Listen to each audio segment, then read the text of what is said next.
सो इस सीरीज में हम लोग क्या करने वाले हैं, मेनली हम लोग फ्लूइड मैकेनिक्स स्टडी करेंगे, ठीक है। तो ये आप लोगों के लिए बहुत इंपॉर्टेंट सब्जेक्ट होने वाला है, क्योंकि एक सिविल इंजीनियर के लिए बेसिक्स यहीं से चालू होते हैं, ठीक है ना। यही बेसिक है जो आपको एक तरीके से न्यूमेरिकल्स वाले पोर्शन में उतारेगा, आपको एक्सपीरियंस कराएगा कि सिविल इंजीनियरिंग कैसी होती है, उसमें किस तरीके के हमको प्रॉब्लम्स फेसेस करनी पड़ती है, किस तरीके के आपको माइंडसेट को लेके चलना होगा एंड ऑल दैट, ठीक है। थ्योरेटिकल सब्जेक्ट भी है और न्यूमेरिकल सब्जेक्ट भी है, ठीक है ना, दोनों है। थ्योरेटिकल न्यूमेरिकल दोनों रहेगा। और न्यूमेरिकल पोर्शन में यूं है कि आपको प्रैक्टिस करनी पड़ेगी। कोई इसका मतलब मैं आपको ये नहीं बोल सकता कि सिंपल है आप कर लो, कैसा प्रैक्टिस करनी पड़ेगी, है ना। तो वो वाली बात है। ये इसका सिलेबस या यू कैन से द कोर्स कंटेंट रहेगा हमारे पास, जो हम लोग पढ़ने वाले हैं इस सीरीज में, ठीक है। मैं आपको ये नीचे डिस्क्रिप्शन में भी दे दूंगा और आप लोगों को व्हाट्सएप ग्रुप में भी मैं सेंड कर दूंगा, ठीक है। सो न्यूमेरिकल पोर्शन ज्यादा है, ठीक है ना। एक तरीके से मैं कहूँ तो थ्योरेटिकल पोर्शन तो है, पर न्यूमेरिकल बहुत ज्यादा है, ठीक है। अब कोई भी सब्जेक्ट होता है ना, उसको पढ़ने से पहले you must have to know its applications. आपको उसकी एप्लीकेशन पता होनी चाहिए। जब तक आपको उसकी एप्लीकेशन नहीं पता है, आपके भेजे में घंटा भी कुछ नहीं घुसना है, ठीक है।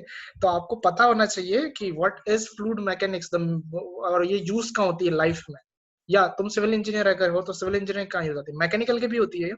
सो मैकेनिकल इंजीनियर्स के कहाँ पे यूज आती है, ठीक है। कभी भी कोई चीज समझ में नहीं आए उसको दो हिस्सों में तोड़ दो, मैकेनिक्स को अलग कर दो, ठीक है, और फ्लूइड को अलग कर दो। फ्लूइड क्या होता है? फ्लूइड क्या होता है? अगर अपन से कोई कहता है सर ऐसी चीज जो बहती हो वो फ्लूइड है, ठीक है। बहता तो मन भी है, मन फ्लूइड है क्या? नहीं है। फ्लूइड हम क्या कहते हैं? गैसेस एंड लिक्विड्स को हम लोग क्या कहते हैं? फ्लूइड कहते हैं। तीन फेज होते हैं मैटर के, सॉलिड, लिक्विड, गैस। सॉलिड अलग होता है, उसके लिए सॉलिड मैकेनिक्स होती है, ठीक है। That is strength of material या मटेरियल ऑफ साइंस, अगर मैकेनिकल इंजीनियरिंग में अगर कहें तो, ठीक है। गैस और लिक्विड के लिए जो हमारी मैकेनिक्स लगती है वो हमारी फ्लूइड मैकेनिक्स होती है, ठीक है। अब मैकेनिक्स भी आपकी क्या होती है?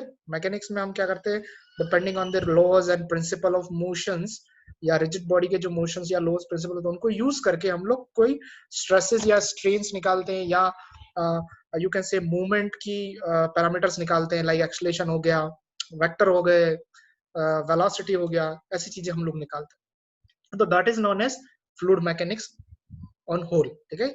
हम क्या करेंगे इस सब्जेक्ट के अंदर, लिक्विड और गैसेस के साथ छेड़छाड़ करेंगे। अब होता क्या है कि जैसे गैसेस का जो मेन काम होता है ना, वो मैकेनिकल वालों के लिए होता है, सिविल के लिए इतना नहीं होता। तो मैकेनिकल वाले इसके लिए बाद में थर्मोडायनेमिक्स वगैरह भी पढ़ते हैं, ठीक है। तो हम लोग इतना गैस से ज्यादा नहीं पढ़ेंगे, हमारा ज्यादातर लिक्विड से रहेगा, ठीक है। लिक्विड में हमारा जैसे वाटर हो गया, ठीक है, ऑयल हो गया, मरकरी हो गया, है ना। ये सारी चीजें हम लोग क्या करेंगे इस फ्लूइड मैकेनिक्स में पढ़ेंगे। सर क्या जरूरत पड़ेगी एक सिविल इंजीनियर को ये पढ़ने के लिए? दोनों के लिए बताता था, सिविल मैक दोनों के लिए बताता हूँ। सिविल वाले के इसलिए होता है क्योंकि जैसे हम लोग कभी कैनाल डिजाइन करते हैं, नहर जो होती है वो हम डिजाइन करते हैं, तो उसमें हमारा पानी चलता है, तो हमको देखना पड़ता है पानी कितनी वेलोसिटी से चल रहा है, वेलोसिटी वेरिएशन कितना है बेड से लेकर टॉप लेवल तक, ठीक है। फिर उसके बाद अगर आप लोग कभी कोई ऑयल ट्रांसपोर्ट कर रहे हो, या कहीं पे पेट्रोल या कोई रॉ मटेरियल जैसा लिक्विड में है और अगर वो ट्रांसपोर्ट हो रहा है, तो उसके ट्रांसपोर्ट को देखने के लिए आपको उसके लिए कैसी पाइप डिजाइन करनी है, ठीक है। कास्ट आयरन का पाइप चाहिए या आरसीसी का पाइप चाहिए। इवन पानी ही ट्रांसफर हो रहा है हमारे, जैसे उदयपुर में पास में जयसमंद रिजर्वायर से पानी आता है, तो वो कैसे आता है, उसके लिए क्या डिजाइनिंग ली उन्होंने, कितना प्रेशर से पानी आ रहा है तो उनको कैसी पाइप लेनी पड़ेगा, कितना मोटा होना चाहिए, कितना थिकनेस होना चाहिए पाइप का, कितने बेंड होने चाहिए, कहाँ कहाँ पे हमको वॉल्स देने हैं, है ना। तो वो सारी चीजें डिजाइन करोगे, वो सारे प्रेशर स्ट्रेसेस जो उस पाइप पे लगने वाले हैं वो कहाँ से आएंगे, कैसे जनरेट होंगे, उनकी क्या क्या वैल्यूज होगी, क्या डायरेक्शंस होंगे उनके, ठीक है। उसको हम इसमें पढ़ेंगे, दैट इज फ्लूइड मैकेनिक्स। मेरे को तो बहुत अच्छा लगता है सब्जेक्ट, मैं पिछले 3-4 साल से पढ़ा रहा हूँ इसको, ठीक है।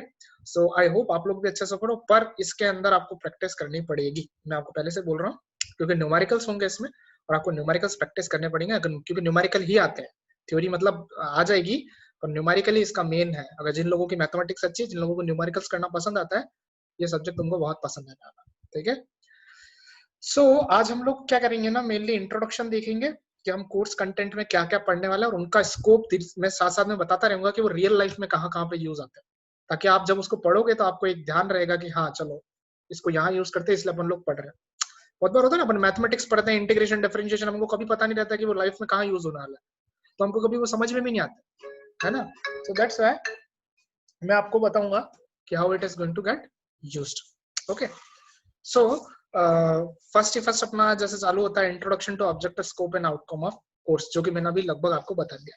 ऑब्जेक्टिव ये है कि ये कोर्स कंटेंट सिविल इंजीनियर्स को या मैकेनिकल इंजीनियर्स को ये बताना चाहता है कि फ्लूइड्स जो होंगे वो किस हिसाब से अपनी प्रॉपर्टी में वेरिएशन लाएंगे अगर उन पे अपन कोई फोर्सेस लगाते हैं तो। फोन आ गया था तो वीडियो चला गया, सॉरी। अभी मेरी आवाज आ रही है क्या? हाँ सर। ठीक है, इसको रिकॉर्डिंग में काटना पड़ेगा। तो लास्ट क्या बोला था मैंने, किसी को कुछ याद है? Integration differential. ठीक है ठीक है। तो जैसे देखो मैथमेटिक्स में क्या होता है ना कि इंटीग्रेशन डिफरेंशिएशन होता है तो हमको कभी समझ नहीं आता, वो कभी समझ इसलिए नहीं आता अपन को क्योंकि हमको पता नहीं होता वो रियल लाइफ में कहाँ यूज हो रहा है। ठीक है, अब रियल लाइफ में यूज नहीं हो रहा है ये पता ही नहीं पड़ता है तो हम कभी भी उस चीज के अंदर नहीं घुस पाते, है ना। उस चीज को जब तक आप रियल लाइफ में इमेजिन नहीं करोगे आप उस चीज को फॉलो नहीं कर पाओगे। ठीक है, सो मैं जैसे जैसे ये सब्जेक्ट्स पढ़ाऊंगा आपको, ये इसमें जो भी कंटेंट पढ़ाऊंगा इनका मैं रियल लाइफ आपको ऑब्जेक्टिव्स बताते रहूंगा, थोड़ा बहुत फॉलो करना, बहुत अच्छे से वीडियो शेयर करूंगा मैं आपके साथ। ठीक है, तो आपको और अच्छे से समझ में आएगा। मैं तो पढ़ाऊंगा, अब आप कोशिश करना कि अपनी तरफ से भी आउटपुट दो। ठीक है, चलो। सो इंट्रोडक्शन टू ऑब्जेक्टिव मैंने आपको बता दिया। हम लोग इसमें फ्लूइड्स का बिहेवियर देखेंगे, that is solid and liquid and gases का। गैसेस का हम कम देखेंगे, गैसेस का मैकेनिकल ज्यादा देते हैं। मैकेनिकल्स इंजीनियरिंग वालों के लिए फ्लूइड मैकेनिक्स वहां पे यूज आती है जहां पे जैसे टर्बाइंस वगैरह डिजाइन हो रहे हैं या पे कहीं पे कोई प्रेशर फ्लो है, कहीं गैसेस का कुछ लेट्स से बिहेवियर चल रहा है, जैसे प्लांट होते हैं इनके बहुत सारे स्टीम प्लांट्स होते हैं। ठीक है, तो अगर वैसा कहीं पे प्रेशर यूनिट्स आ रही है, प्रेशर मेजरमेंट्स आ रहे हैं तो वहां पे उन लोगों को बहुत यूज में आता है। गाड़ियों में भी जैसे बहुत बार होता है, ये लोग जब ऑटोमोबाइल इंजीनियरिंग पढ़ते हैं तो उसमें भी प्रेशर वगैरह बहुत देखना पड़ता है। ठीक है, अपन वो मैकेनिकल का भी थोड़ा तड़का लेके चलेंगे सो दैट के सिविल मैकेनिकल का थोड़ा मिक्सअप चलो और अच्छे से चलो। ठीक है, चलो। तो स्कोप बहुत है इसका। स्कोप ये है कि जब तक आप फ्लूइड मैकेनिक्स नहीं पढ़ पाओगे, सिविल इंजीनियर्स के लिए बता रहा हूँ, जब तक आप फ्लूइड मैकेनिक्स नहीं पढ़ोगे आप लोग आगे की एक वाटर रिसोर्स इंजीनियरिंग करके आएगा जिसमें हम लोग कैनाल चैनल्स डिजाइन करेंगे, रिजर्वायर्स की बारे में पढ़ेंगे, डैम पढ़ेंगे, जियो टेक्निकल इंजीनियरिंग करके पढ़ेंगे हम। जब डैम के नीचे जो सॉइल होती है उसके अंदर जो पानी की परमेबिलिटी होती है या उसकी जो फ्लो का पैरामीटर्स होते हैं वो हम तब तक नहीं समझ पाएंगे जब तक हमारा फ्लूइड मैकेनिक्स का बेसिक क्लियर। ठीक है, क्योंकि पानी वहां भी मैकेनिक्स के लॉ ही यूज करने वाला है। ठीक है, लॉ तो पूरी दुनिया में एक ही जैसे होता है, जो लॉ यहाँ होंगे वही दूसरी जगह पे यूज होंगे। ठीक है, तो ये इसका स्कोप है। आउटकम में आप लोगों को क्या होगा, ये सब्जेक्ट पढ़ने के बाद आप बता सकते हो कि एक ग्लास ऑफ वाटर अगर आपके पास में मैंने रख रखा है तो उसमें उस पॉइंट ऑफ टाइम पे क्या क्या स्ट्रेसेस होगी, क्या क्या लोड्स होंगे, क्या क्या उसका बिहेवियर होगा, और अगर वो मूव कर रहा है तो क्या प्रेशर होंगे, क्या स्ट्रेसेस होगी, वो कैसे मूव करेगा, कैसे डिफॉर्म करेगा। ये सारी चीजें आपके पास आपको मतलब इस सब्जेक्ट का आउटकम है, आपको पता लगने लग जाएगी। ठीक है ना, फ्लूइड कैसे बिहेव करता है। मैं जब जब फ्लूइड बोलूंगा गैस और वो लिक्विड दोनों आएंगे। ठीक है ना, पर सिविल इंजीनियर्स लिक्विड से ज्यादा अपना रखेंगे। ठीक है ना, उसको ज्यादा पढ़ेंगे। तो फर्स्ट हमारा जो टॉपिक आएगा वो फ्लूइड्स के बारे में आएगा। बेसिक से चालू करेंगे, फ्लूइड्स होते क्या है, ठीक है, कितने तरीके के फ्लूइड्स होते हैं। ठीक है, आइडियल फ्लूइड्स होते हैं, टाइप ऑफ फ्लूइड्स पढ़ेंगे, उसमें आइडियल फ्लूइड्स होते हैं, रियल फ्लूइड्स होते हैं, Newtonian and non Newtonian fluids होते हैं। ठीक है, अपने कहते ये चीज आइडियल है। आइडियल है मतलब कि उसकी सारी चीजों में वो क्या है, एकदम परफेक्ट है ना, मतलब उसमें कुछ चीज नहीं है। जैसे अगर आपने अभी मैं आपके सामने आपके टेबल पे अगर एक ग्लास ऑफ वाटर को ढोल दो, ठीक है, एक ग्लास ऑफ वाटर को अगर मैं ढोल दो तो पानी क्या करेगा, इट विल स्टार्ट मूविंग। ठीक है ना, जिधर ढलान होगी उधर वो मूव करना चालू होगा। अगर ढलान नहीं है तो वो क्या करेगा, किसी एक स्कोप पे जाके रुक जाएगा, या आपने जिस स्पीड से उसको फेंका है ना वो उस स्पीड से न जाके वो क्या होगा, थोड़ा आगे जाके स्लो हो जाएगा। वो स्लो क्यों होता है, क्योंकि पानी का खुद का क्या होता है, एक कोहेजन नेचर होता है। पानी के पार्टिकल्स क्या होते हैं, खुद से जुड़े हुए रहते हैं, थोड़ा उनका एक कोहेजन का नेचर होता है। उस कोहेजन नेचर की वजह से क्या होता है, वो पानी के पार्टिकल्स खुद पे भी स्ट्रेसेस लगाते हैं, तो उससे फ्रिक्शन जनरेट होता है नीचे वाली सरफेस पे, जिस सरफेस पे वो मूव कर रहा है। ठीक है, तो जैसे फ्रिक्शन जनरेट होता है तो पानी धीरे धीरे रुकने की कोशिश करता है या पानी की वेलोसिटी रिटार्ड हो जाती है। ठीक है, तो वो अपने रियल फ्लूइड्स होते हैं। आइडियल फ्लूइड्स वो होते हैं जिनमें अपन मान के चलते हैं देयर इज नो फ्रिक्शन। ठीक है, उनमें कोई फ्रिक्शन नहीं, they can move here and there, कहीं पे भी जा सकते हैं, जैसे जितना डोलोगे वो चलते जाएंगे, ऐसा इट्स लाइक दैट। पर आइडियल फ्लूइड्स कभी भी रियल लाइफ में होते नहीं है, पर एनालिसिस के लिए, एनालिटिकल मेथड्स के लिए हम लोग आइडियल फ्लूइड्स को कंसिडर करते हैं क्योंकि वो सिंपल सोबर होता है, ठीक है, आसानी से अपन को कैलकुलेशंस दे देते हैं, ठीक है। रियल फ्लूइड्स में ऐसा नहीं होता, रियल फ्लूइड्स में हमेशा एक लॉस होता है, that loss is known as head loss, ठीक है, हम आगे पढ़ेंगे वो क्या होता है, ठीक है, और मैं इनके बारे में एक्सप्लेनेटरी में अच्छे से बताऊंगा, ठीक है। एक होते हैं Newtonian and non Newtonian fluid. हमारे यहाँ पे एक न्यूटन्स लॉ ऑफ विस्कोसिटी आएगा, ठीक है, वो हम पढ़ेंगे, तो उस लॉ को जो फ्लूइड्स फॉलो करते हैं उसे अपन न्यूटोनियन बोलते हैं, और जो नहीं करते उन्हें नॉन न्यूटोनियन बोलते हैं। इसमें अपन सब देखेंगे, जैसे अपना पेस्ट हो गया, अपना केचप हो गया, ठीक है, कॉर्न स्टार्च का सॉल्यूशन हो गया, ठीक है, ये सारी चीजें कहाँ कहाँ पे आएगी इनके अंदर, रियल में आएगी, आइडियल में आएगी, न्यूटोनियन में आएगी, नॉन न्यूटन में आएगी। इसका एक बहुत इंपॉर्टेंट ग्राफ है, मैं आपको पढ़ाऊंगा गेट के एग्जाम के लिए भी और आईएएस के एग्जाम्स के लिए भी बहुत इंपॉर्टेंट है, ठीक है। तो तुम लोगों में से अगर कोई आईएएस गेट की प्रिपरेशन करना चाहता है तो वो भी ध्यान से बेसिक कॉन्सेप्ट देखना, उन एग्जाम्स में कोई हार्ड एंड फास्ट दूसरा कुछ नहीं आता है, वो ये बेसिक बेसिक चीजें ही पूछते हैं, ठीक है। चल, फिर नेक्स्ट अपना आएगा topic, that is property of fluid. Fluids की प्रॉपर्टी होती है कुछ, that is mass density. Mass density वही अपनी जो डेंसिटी होती है वही है, that is density is equal to mass upon volume. एक मास डेंसिटी होती है, एक वेट डेंसिटी होती है, ठीक है। डेंसिटी, मास डेंसिटी मतलब मास अपॉन वॉल्यूम, वेट डेंसिटी मतलब वेट अपॉन वॉल्यूम, ठीक है ना।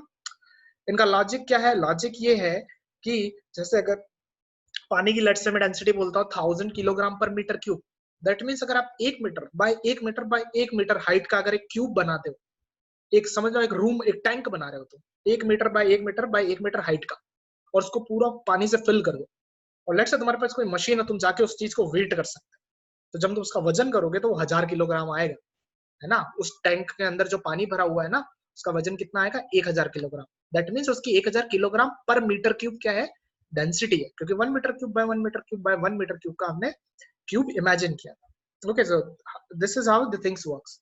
Okay, same goes with the weight density also. Weight density और वेट बाय वॉल्यूम होता है, और इसकी unit kilogram per meter cube की जगह पे होती है kilo newton per meter cube, ठीक है। Kilo newton per meter cube मतलब क्या हो गया हमारे पास, हम इसको वेट में ले रहे हैं, और आई होप आप लोगों को पता हो और वेट और मास में अंतर क्या होता है, ठीक है ना। सो मास जो होता है वो बॉडी की प्रॉपर्टी होती है, ठीक है ना, it is by the constituents of the body. एक बॉडी में जितना ज्यादा अलग अलग तरीके के मासेस होंगे उसका ओवरऑल मास उतना ज्यादा होगा। और वेट क्या होता है, it is because of the gravity. Weight क्या होगा, पूरे ब्रह्मांड में हर जगह पे अलग अलग होगा, पृथ्वी पे ही, अपने अर्थ पे ही बहुत अलग अलग जगह पे अलग अलग होगा, पोल्स पे ज्यादा होगा, इक्वेटर्स पे थोड़ा कम होगा, ठीक है। और पर जो वे मास जो होता है इट रिमेन कांस्टेंट, ठीक है। तो क्योंकि हम लोग अभी एसआई में चलते हैं, हम लोग वेट को ज्यादा कंसीडर करते हैं by taking the value of G, और उसके हिसाब से हम लोग चलते हैं, ठीक है ना। तो need not to worry about, जहां पे किलोग्राम आएगा वहां किलोग्राम, जहां वेट आएगा वहां पे वेट, ओके। फिर आता है स्पेसिफिक वेट। वो स्पेसिफिक वेट भी वेट बाय वॉल्यूम ही होता है, ठीक है। वेट डेंसिटी या specific weight, wait by volume. Specific volume है, फिर एक स्पेसिफिक ग्रेविटी है, ये बहुत इंपॉर्टेंट टर्म है, ठीक है ना। ये तुमको पूरी सिविल इंजीनियरिंग में बहुत परेशान करेगा, स्पेसिफिक ग्रेविटी, ठीक है। मैं मतलब समझा देता हूँ तुमको इसका। स्पेसिफिक ग्रेविटी, स्पेसिफिक मतलब किसी एक चीज के लिए हम फिक्स कर देते हैं, मतलब हाँ स्पेसिफिकली इसके लिए, ठीक है। ऐसे बोलते हैं ना कि कल से एक्स्ट्रा क्लासेस होगी, ऐसा टीचर बोलता है कभी, एक्स्ट्रा क्लासेस होगी स्पेसिफिकली कमजोर बच्चों के लिए, तो मतलब कमजोर बच्चों के लिए वो अलग से स्पेशली स्पेसिफिक वर्ड हो गया। और ग्रेविटी मतलब अपन स्पेसिफिक चीज के रिलेशन में ग्रेविटी को डिफाइन कर रहा है। तो यहाँ पे क्या होता है, it is actually the ratio of density of that substance divided by the density of standard fluid. मतलब कि अगर मैं आपको पत्थर दे दूं और मैं आपको बोलूं कि आप इसकी स्पेसिफिक ग्रेविटी मुझे बताओ कितनी है, तो हम क्या करते हैं, specific gravity of that stone will be equal to the ratio of density of that stone divide by density of standard fluid. मतलब उसके रिलेशन में स्टैंडर्ड लिक्विड क्या है या स्टैंडर्ड फ्लूइड क्या है, तो उसके रिलेशन में हमेशा वाटर लेके चलते हैं। कोई सॉलिड होता है ना, तो उसके रिलेशन में हम लोग वाटर लेके चलते हैं। अगर जैसे कहीं ऑयल वगैरह आ रहा तो हम नीचे ऑयल लेके चलते हैं डिनोमिनेटर में, वरना क्या रहेगा ये simple, density of water divide by density of आपका, sorry density of that substance, इसको हटाना, डेंसिटी ऑफ दैट सब्सटेंस जो भी है, जैसे स्टोन है अपने केस में तो वो स्टोन पत्थर, और डेंसिटी अपॉन वाटर, ठीक है। ये मैं जो राइट हैंड साइड में लिख रहा हूँ सिलेबस के बाहर, वो तुमको दिख रहा है अच्छे से, जहां मैंने अभी सर्कल किया है? Yes, sir. ठीक है, ओके। सो इस रेशियो से क्या होता है, अपन क्या कर रहे होते हैं, पानी के डेंसिटी के रिलेशन में हम लोग उस चीज का डेंसिटी देख रहे होते हैं, मतलब वो चीज पानी की तुलना में कितनी भारी है ये देख रहे हैं हम एक तरीके से। अगर ये रेशियो 1 से ऊपर आ गया दैट मीन्स हमारी जो चीज है that is density of stone, जो पत्थर है वो क्या होगा, पानी से उसकी डेंसिटी थोड़ी ज्यादा होगी, उससे ज्यादा भारी होगा यू कैन से, क्योंकि it is mass upon volume. अगर वो क्वांटिटी बढ़ रही दैट मीन मास भी बढ़ रहा है, ठीक है। और अगर लेट्स से 1 से नीचे आती है that means that thing is quite you can से वेइंग लेस देन वाटर, ठीक है। तो ऑब्वियसली पत्थर थोड़ा भारी होता है, पत्थर की स्पेसिफिक ग्रेविटी 2 से लेकर 6 तक चलती है, ठीक है। तो डेंसिटी ऑफ स्टोन हमेशा थोड़ा ज्यादा आएगा। और डेंसिटी को आप हिंदी में समझ सकते हो जिसको हम घनत्व बोलते हैं, तो ऑब्वियसली पत्थर का घनत्व थोड़ा ज्यादा होगा एज रिलेशन टू वाटर के। हाँ, अगर नीचे ऑयल वगैरह कुछ आ गया तो इट कैन बी डिफरेंट। तो ध्यान रखना, ये स्पेसिफिक ग्रेविटी का मैंने आपको लॉजिक बता दिया है। स्पेसिफिक ग्रेविटी वो टर्म होती है जो हमारे कंसर्न मटेरियल का डेंसिटी देखती है as relation to water, and its ratio, it is given by the ratio density of our substance upon density of the standard fluid, जो कि पानी है इस केस में, ठीक है। फिर आता है हमारे पास विस्कोसिटी। विस्कोसिटी भी बहुत इंपॉर्टेंट टर्म है, ठीक है। जैसे कि अगर आप एक ग्लास में आप लोग 3 ग्लास में आपको देता हूँ लेट्स, ठीक है, मैं 3 ग्लास आपको देता हूँ। एक ग्लास में हम लोग रखते हैं वाटर, ठीक है। एक ग्लास के अंदर हम लोग रखते हैं ऑयल, ठीक है। और एक ग्लास के अंदर अपन अपना कोलगेट रख देते हैं या पेप्सोडेंट रख देते हैं, टूथपेस्ट, ठीक है ना।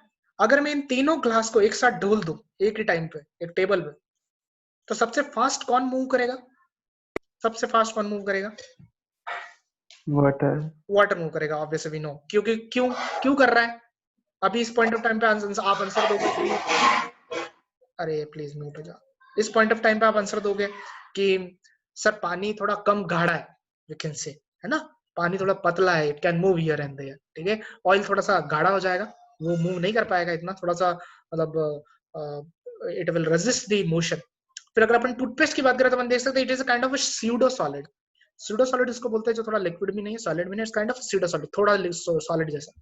ये सबसे कम मूव करेगा। ये कम जो मूव करना होता है ना, इसको हम विस्कोसिटी कहते हैं। क्या कहते हैं हम लोग इसको? विस्कोसिटी। विस्कोसिटी क्या होती है? फ्लूइड्स की अपनी प्रॉपर्टी होती है जिसकी वजह से वो रेजिस्ट करते हैं मोशन को। अगर आप उनको मूव कराने की कोशिश करेंगे तो वो बहुत धीरे मूव होंगे। एक ही डायमीटर का अगर मैं आपको पाइप दे दूं और एक ही मटेरियल का मतलब सेम मटेरियल का सेम डायमीटर में अगर आपको 2 पाइप दे दूं और बोलो कि एक के अंदर पानी चलाना है और एक के अंदर मेरे को मरकरी चलाना है, तो ऑब्वियसली आपको मरकरी को धक्का देने के लिए ज्यादा पंप यूज करने पड़ेंगे। क्यों? क्योंकि वो ज्यादा विस्कस है, गाढ़ा है वो थोड़ा ज्यादा, ठीक है। तो इस it is known as viscosity, ठीक है। तो इसके बारे में हम लोग पढ़ेंगे, इस पर न्यूमेरिकल्स भी आएंगे बहुत सारे, तो you will get to know, है ना। Then we are having surface tension. Surface tension क्या होती है? जब पानी जो होता है ना, पानी का मैंने आपको जैसे बताया कोहेसिव नेचर होता है, और मैंने आपको पहले कोहेसिव का मतलब बताया। कोहेसिव मतलब होता है इंटरमॉलिक्यूलर अट्रैक्शंस, मॉलिक्यूल्स का खुद से जो अट्रैक्शन होता है ना, वो जैसे तुम्हारी क्लास में तुम्हारे अपने फ्रेंड से दोस्ती होगी, that is known as cohesion. और तुम्हारी किसी दूसरे ब्रांच के फ्रेंड से दोस्ती होती है तो that is known as adhesion, ठीक है। तो पानी का क्या होता है? कोहेजन होता है। अगर अपन किसी ग्लास में पानी को डाल के रखते हैं और अनडिस्टर्ब पड़ा रहता है, तो पानी क्या करता है? पानी की जो सरफेस होगी, टॉप सरफेस, वो एक पतली झिल्ली जैसे, एक पतली मेम्ब्रेन जैसे क्या करने लग जाती है? बिहेव करने लग जाती है, ठीक है। पतली झिल्ली जैसे क्या करने लग जाएगी? बिहेव करने लग जाएगी। अगर आप उसके ऊपर एक छोटा सा कोई नीडल डालोगे ना, मतलब कोई छोटा सा अगर सुई डालते हो या ऐसा कुछ डालते हो, तो स्टार्ट फ्लोटिंग। अगर ब्लेड डालते हो तो it will start floating on it, ठीक है ना। तो वहां पे एक पर यूनिट लेंथ आपकी एक स्ट्रेस जनरेट हो जाए, एक टेंशन जनरेट होने लग जाती है पानी के कोहेजन की वजह से। That is known as surface tension. और सरफेस टेंशन की वजह से पानी मूव भी करता है अगर टेम्परेचर डिफरेंसेस आते हैं तो, ठीक है। सॉरी, हाँ, टेम्परेचर डिफरेंसेस भी आते हैं तो भी होता है, और प्रेशर डिफरेंस आता है तो भी होता है, ठीक है। देन हमारे पास कैपिलरिटी होता है। कैपिलरिटी पानी का चढ़ना बिकॉज ऑफ सरफेस टेंशन। आप लोगों ने बहुत बार देखा होगा दीवारों में पानी चढ़ जाता है, वो इस कैपिलरिटी की वजह से चढ़ता है, ठीक है। हम इसके बारे में पढ़ेंगे। कंप्रेसिबिलिटी एंड इलास्टिसिटी 2 टर्म्स आएगी। पानी कितना कैसे कंप्रेसिबल होता है, उसमें क्या क्या टर्म्स आएगी, टेक्निकल टर्म वो हम देखेंगे। इलास्टिसिटी में हम लोग सेम देखेंगे, ठीक है। Then we are having principles of fluid statics. अब ध्यान रखना है यहाँ पे एक फ्लूइड स्टैटिक्स आएगा, फिर काइनेमेटिक्स आएगा एंड फिर डायनेमिक्स आएगा। मैं मतलब बताऊंगा स्टैटिक्स, काइनेमेटिक्स एंड डायनेमिक्स का एक एक करके। स्टैटिक्स मतलब होता है स्टैटिक, वो रुका हुआ है, वो चीज कहीं से नहीं है, फ्लो नहीं हो रही है, इट इज जस्ट स्टेशनरी, ठीक है। तो ये जो टर्म है जो हम पढ़ने वाले हैं यहाँ पे, दैट इज फ्लूइड स्टैटिक्स, ये वाला। इसके अंदर जो भी प्रिंसिपल्स आएंगे, जो भी लॉ आएंगे, वो पानी के स्टैटिक कंडीशन के लाएंगे। जैसे एक ग्लास ऑफ वाटर या एक बॉटल ऑफ वाटर आपने रख दिया, उस पे ये सारे प्रिंसिपल्स अप्लाई होंगे। इसमें कुछ बेसिक इक्वेशंस आएगी, एक पास्कल का लॉ आएगा कि प्रेशर कैसे वेरी करता है, हाइड्रोस्टैटिक लॉ आएगा, टाइप ऑफ प्रेशर कैसे कैसे होता है, एटमॉस्फेरिक प्रेशर पढ़ेंगे, गैज प्रेशर पढ़ेंगे हम लोग, वैक्यूम प्रेशर पढ़ेंगे, एब्सोल्यूट प्रेशर पढ़ेंगे। मैनोमीटर्स पढ़ते हैं। मैनोमीटर्स क्या होती है? डिवाइसेस होती है। कभी अगर आप पंचर निकालने पंचर की दुकान पे गए हो या अपनी गाड़ी में हवा भरवाने गए हो तो यू कैन सी कि वहां पे बंदा क्या करता है, अपनी जब गाड़ी में हवा भर रहा होता है तो उसके पास एक मीटर होता है, उससे पहले वो चेक करता है कि कितनी पॉइंट हवा है। ठीक है, तो उनको उनको तो मतलब ऐसे बता रखा होता है कि आगे वाले टायर में 20 से 30 होनी चाहिए, पीछे वाले में 30 से 40 होनी चाहिए। कार का थोड़ा ज्यादा होता है, ट्रक का और ज्यादा होता है। ठीक है, वो पीएसआई में चलता है उनका वो मीटर। ठीक है, पाउंड्स पर स्क्वायर इंच। ठीक है, वो प्रेशर होता है, वो प्रेशर नापती है वो डिवाइस। उसके बाद वो हवा वाली भरने वाली दूसरी नली लगाते हैं और फिर भरते हैं और फिर चेक करते हैं। ठीक है, तो उस डिवाइस को कभी उनसे लेना और उनका वो मीटर देखने की कोशिश करना। ठीक है, तो वो एक तरीके का मैनोमीटर है। मैनोमीटर क्या करता है? It's a pressure measurement device. और हम वो बंदा क्या कर रहा है वहां पे? एक फ्लूइड का प्रेशर मेजर कर रहा है। और वहां पे कौन सा फ्लूइड है? वहां हवा है आपके टायर के अंदर, ट्यूब के अंदर। ठीक है, तो मैनोमीटर्स भी हम लोग पढ़ेंगे। पर यहाँ पे मैनोमीटर से हम हवा चेक नहीं करेंगे, यहाँ मैनोमीटर से हम पाइप के अंदर पानी का प्रेशर देखेंगे। ठीक है, फिर हमारे पास एक दो मैकेनिकल गैजेट्स होते हैं जो मैकेनिकली बने हुए होते हैं। ठीक है, उनमें स्प्रिंग, डायफ्राम, ऐसे कुछ पार्ट्स होते हैं यू कैन से। तो उनको हम उसमें एक है बार्डन गेज प्रेशर गेज करके, तो वो हम लोग देखेंगे। ठीक है, ये फ्लूइड स्टैटिक्स होता है जो कि आपका हमेशा आएगा। ठीक है, then comes the buoyancy. Buoyancy होती है अगर आप पानी में कोई भी चीज को डालते हो।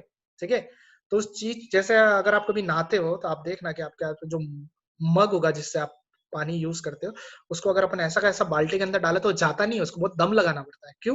क्योंकि पानी एक फोर्स एक्सर्ट कर रहा होता है ऊपर की तरफ।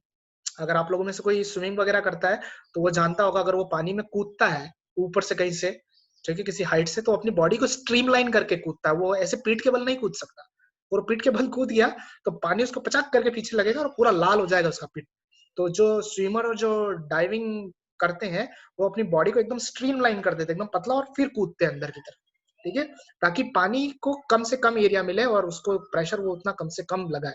ठीक है, because pressure is equal to force upon area. तो फोर्स जितना कम होगा, या एरिया आप कह सकते हो कि उस हिसाब से रिड्यूस करना पड़ेगा आपको, तो आपका प्रेशर आपको मिल जाएगा। ठीक है, तो अपनी बॉडी को स्ट्रीमलाइन करते हैं तो we get the less pressure on. तो यहाँ पे हम लोग पानी में नहीं कूदने वाले, पर हम हमारी बॉडीज को देखेंगे जो पानी के अंदर होता है। जैसे सिविल इंजीनियर्स के लिए डैम में जो गेट्स होते हैं वो पानी के अंदर होते हैं बहुत बार। ठीक है, तो उनको खोलने के लिए, खोलने से पहले उनको कितना फोर्स लगाना है? क्यों? क्योंकि उन पे पहले से पानी का फोर्स आ रहा होगा। तो force acting on immersed plane surfaces, अगर कोई प्लेन सर्फेस आपने पानी के अंदर डाल रखा है, उसके ऊपर कैसा फोर्स आ रहा है? सेंटर ऑफ प्रेशर आएगा, इंपॉर्टेंट रहेगा। कर्व सर्फेस पे फोर्सेस कैसा आता है? अगर कोई कर्व्ड गेट है, ठीक है, तो कैसा हो रहा है? कंडीशन ऑफ इक्विलिब्रियम इसमें रहेगा, मेटा सेंटर, इन पे बहुत अच्छे अच्छे न्यूमेरिकल्स होते हैं और बहुत इंपॉर्टेंट है, हम लोग एक एक करके इसको भी पढ़ेंगे। Then comes the kinematics and dynamics. ठीक है, काइनेमेटिक्स में हम लोग क्या करते हैं? काइनेमेटिक्स में हम जो मैकेनिक्स के पार्ट है, तुम कह सकते हो, मैकेनिक्स के दो टाइप होते हैं, काइनेमेटिक्स एंड डायनामिक्स, और एक स्टैटिक भी होता है। स्टैटिक में फ्लूइड को हम स्टैटिकली अज्यूम करते हैं। काइनेमेटिक्स में हम उसका मोशन अज्यूम करते, मोशन स्टडी करते हैं, पर we don't consider the forces that are causing that motion.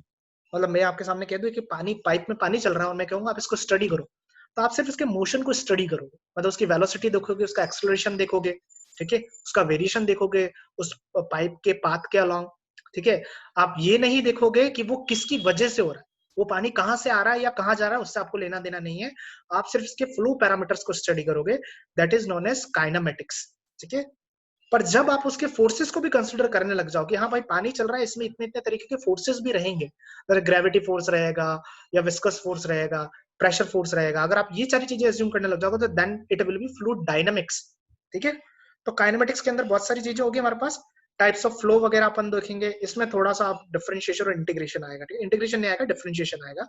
मैं आपको बता दूंगा, बहुत सिंपल है, कोई ज्यादा दिक्कत नहीं आएगी। Velocity, acceleration, potential function, stream function, ये पूरी की पूरी एक तरीके से तुम कह सकते हो theory plus kind of numerical भी होने वाली है। ठीक है, और सबसे ज्यादा बच्चे यही परेशान होते हैं, तो मैं बता दूंगा कैसे करना।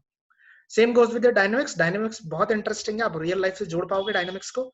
ठीक है, डायनामिक्स से यूलर्स इक्वेशन आएगी, डेरिवेशंस भी बहुत आएंगे। ठीक है ना, बर्नौली की इक्वेशन आएगी। ये बर्नौली की इक्वेशन वही है जो आप पहले अपनी 12th क्लास में फिजिक्स में पढ़ चुके हो, 11th 12th क्लास में जब भी।